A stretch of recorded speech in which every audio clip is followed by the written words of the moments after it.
เย็นนี้งานเลี้ยงรวมญาติที่ชาบูเฮาส์บ้านสังกะลีสาวล่าก็มาด้วยนะครับวันนี้ดีใจที่เจอสาวล่าด้วยดูว่าสวยหรือไม่สวยก็ดูนะครับสาวล่าน่ะ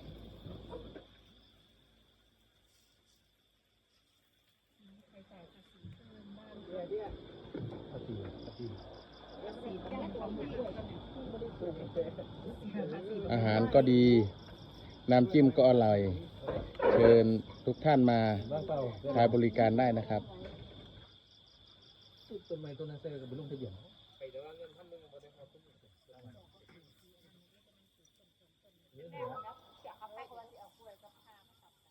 ลงไปพอได้เสียว่าสี่รถยนต์